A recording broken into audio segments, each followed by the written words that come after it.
Tenemos tantas cosas, ¿verdad? Ahora bien, ¿qué es lo que queremos decir desde el punto de vista gnóstico, el punto de vista crístico?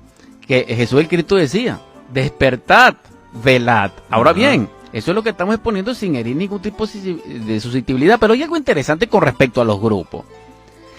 El grupo en su membresía debiera de, dijéramos, proteger y desarrollar a uno de sus miembros, no afectarlo. Pero se ve en este caso de nosotros los dormidos lo que llamo, dijéramos, el síndrome del pingüino, que quería abordarlo, que es lo siguiente: los pingüinos en masa, desde el punto de vista gregario, ellos cuando tienen hambre o necesidad de nadar, ellos todos se van empujando en el glacial o en el hielo a donde hay un agujero que entre al agua. Entonces todos ellos se empiezan a empujar con el propósito de que alguno caiga para ver si hay un animal marino depredador y se lo coma. Porque si se lo comen, si ven eso lleno de sangre, nadie se mete.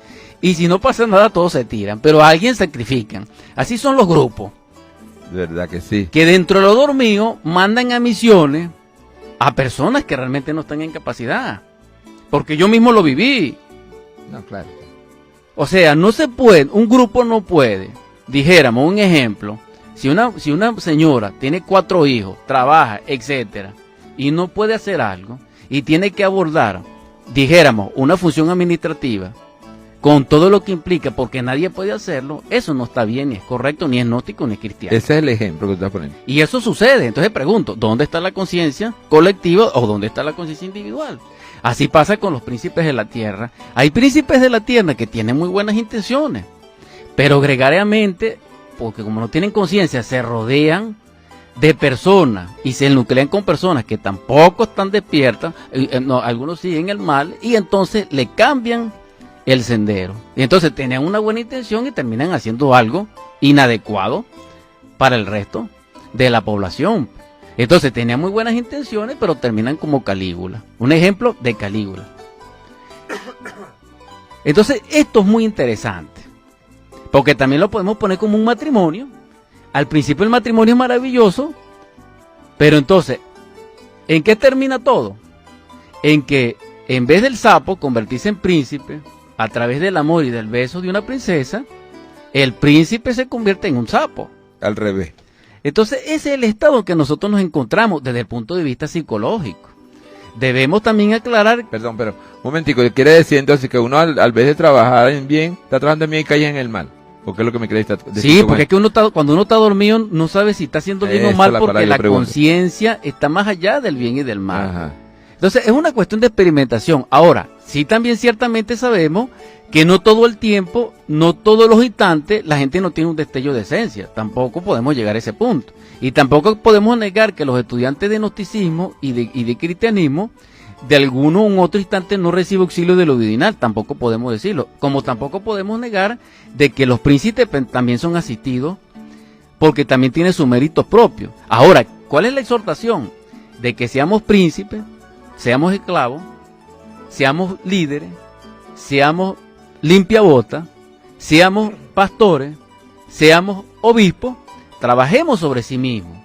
¿Por qué? Porque no se exige nada, solamente lo que se exige es trabajar en el sentido y aspecto psicológico de nuestro espacio interior, y que tiene una correlación lateral directa con los eventos del día o con las circunstancias o con los acontecimientos. Porque es una vida particular de cada quien. Y la gnosis, el correlato del gnosticismo, es la infinidad de la persona y de su propia particularidad. Desarrollar su propia particularidad. Eso es lo maravilloso. Y no se exige nada, sino disponibilidad al hombre verdadero. Bueno, eso es el trabajo que en sí tenemos que realizar. ¿Verdad que sí? Porque si uno no se preocupa por trabajar sobre sí mismo, que no necesita nada, lo que necesita es pendiente, está en la autoobservación, porque donde quiera que anda él para poder trabajar sobre él sí mismo. No se necesita apartar tiempo, no se necesita apartar nada. Muchas veces decimos, no, yo no trabajo sobre sí mismo porque yo tengo mucho trabajo, no tengo tiempo. No, resulta que en el mismo trabajo del laboral que hacemos diario para ganar nuestro pan, ahí podemos sacarle provecho. Porque ahí está el gimnasio. Ahí está el gimnasio. El maestro Samuel nos dice que tenemos 3 gimnasios muy importantes que debemos aprovechar, que es el gimnasio de nuestra casa, nuestro hogar, donde tenemos que pelear con los niños, con la mujer, con los vecinos, que hay siempre problemas. ¿Ves? Tenemos que saber, ahí tenemos que sacarle provecho. Donde estamos ganando el pan, nuestro trabajo para ganar nuestro pan, y los sitios donde nos reunimos con nuestros hermanos, sea una escuela, puede ser en cualquier sitio, un centro de oración. Hasta ahí se ve que tenemos que trabajar, porque ahí se manifiestan siempre los defectos psicológicos, y ahí tenemos que darle duro, porque para eso es lo que necesitamos, la convivencia, que está lo bueno. ¿Entendiste, Dan? Sí, es maravilloso eso, el planteamiento, y terminamos con esto, en ese sentido, de que si estamos casados, y hay amor, y hay energía, se puede transmutar en el tálamo nupcial de las dichas inagotables del amor. Entonces se crea el traje de bodas del alma. Entonces no hay justificación. La clave es la no fornicación, sino la castidad científica. Ahora bien, no hay justificación de que no se puede, porque de hecho se hace en el hogar, que es el sendero del hogar doméstico o el sendero del fuego.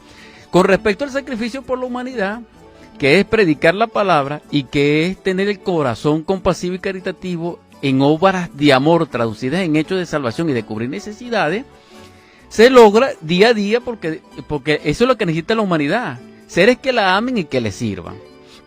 Entonces no tenemos ningún justificativo, ¿ok? No tenemos plata, podemos dar un aliento, podemos dar una esperanza, podemos dar un consuelo, podemos dar una palabra de consejo. Que vale bastante, Dani. Sí, podemos generar una sonrisa a una persona que tenga el corazón comprimido de la ira. Entonces nosotros podemos hacer mucho por la humanidad, pero tenemos que comenzar con nosotros mismos. Por supuesto que sí. Exacto, y con respecto al factor psicológico, menos justificación tenemos, porque tenemos en el hogar, no tenemos una pieza para nosotros, tenemos el pasillo donde podemos hacer una meditación.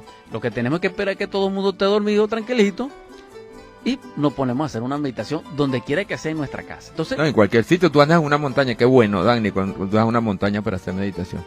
Todo un sitio que sea una montaña, que haya bastante árboles, que sea una montaña, pues claro, tiene que haber algo que es una montaña, ¿no? Pero me refiero que tú te consideres, que está apropiado, porque si tú estás solo, tú tienes esa oportunidad, ¿me entiendes? Y una montaña es lo más indicado para eso. Sí, pero si no podemos estar en la montaña, podemos trabajar sobre sí mismos donde estemos. Sí, claro que sí, no, por lo que te acabo de decir, porque no necesitamos tiempo, porque donde quiera que cargamos nuestro correcto, es correcto. Nosotros para trabajar sobre nosotros mismos, ¿dónde lo vamos a quedar? Si no es correcto, pues. Es correcto. Dentro de nosotros está todo lo que nosotros necesitamos para trabajar. Gracias a Dios. ¿Entiendes? Sí. Y por eso es que el noticismo es maravilloso. Repetimos, porque es a cada instante, no necesita mucha preparación, sino comprensión. Eso más que todo. Y entender que necesita disponibilidad al hombre verdadero. Bueno, así es. Entonces cuando son las 10:40 de esta mañana, vamos a un tema musical. ¿Entiendes? Más fácil hablar que escuchar, ¿verdad? Sí. Ustedes que nos han soportado, vamos a decirlo así, porque si es tan difícil, bueno, que lo dice Dani, bueno, le damos las gracias por estar en nuestra audiencia. Bueno, que estamos aquí con ustedes siempre, de todos los sábados, de 9 a 10 con Sendero Musical y después, posteriormente, en Cantos de mi Tierra, tratando de llevarles a ustedes estas enseñanzas que son maravillosas y que cuando uno las pone en práctica, de verdad que se da cuenta lo importante que es y lo bueno que son y lo dormidos que estamos también nosotros, ¿verdad, Dani? Entonces, para eso, nosotros explicamos y ustedes, lo poco que explicamos, pónganlo en práctica y ya verán que le van a sacar buenos resultados.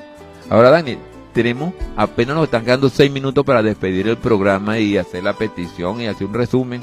Entonces, yo creo que empieces de una vez, rapidito un resumen y una ¿cómo es? La petición. La petición que tú haces siempre, sí, que ya está acostumbrado a nuestra audiencia a llevarle esa petición, bien buena. ¿Eh? Sí, la conclusión sería la siguiente, es una exhortación. Repito, como lo hicimos en una oportunidad, en un espacio semejante. Todas las puertas para el indigno están cerradas menos una, la del arrepentimiento. También está escrito: buscad y hallaréis, tocad y se os abrirá. Ajá. Llamad y seréis escuchados. Pero necesitamos dignidad. Si no somos dignos, no se nos abre, no se nos escucha. Entonces la reflexión es esa. seamos dignos de nuestro Padre en obra, en obediencia, para cumplir con su propósito. No estamos perdidos todos. Si cometimos un error, arrepintámonos. Esa es la clave. La gravedad no importa para nuestro propio ser. Sabemos que Él es justicia, tenemos que pagarlo, tarde o temprano. Pero Él es, como está escrito en el Evangelio, Él está presto es al perdón, Él está presto a la misericordia, Él está presto a guiarnos si nosotros suplicamos. Ese es el llamado, como quiera nos encontramos, dijéramos, hayamos caído en el error, estemos perdidos o no estemos. Corregirnos más que todo. Ahora la petición. En el nombre del Cristo, por la caridad universal y de acuerdo a la ley, en vuestra gracia, en vuestra luz, en vuestra misericordia, Divino Logos, tú que descendiste del sagrado absoluto solar como para Martasaya, para enseñarnos con tu pasión, muerte y resurrección y ascensión, el camino que ha de conducirnos a la liberación final, a la felicidad y a la dicha. Te rogamos que así como sanaste tantos enfermos cuando estuviste con nosotros en vida, también te suplicamos que en estos momentos cubras las necesidades de aquellos que lloran, de aquellos perdidos. Suplicamos que aquellos que nos escuchan sean llenos de paz, de prosperidad, de bienestar, y que esa mesa ya no esté en carestía, sino esté en abundancia. Que esos corazones tengan plenitud de amar y no de discutir ni de odiar. También suplicamos por los niños, por los desamparados y por los justos. Y por último, que nuestra esencia sea fortalecida para estar presente en ti y ser copartícipe de tu luz. Porque sabemos que nos esperará siempre, pero queremos llegar con dignidad y felices ante tus brazos. Que así sea. Sí, que así sea. Bueno,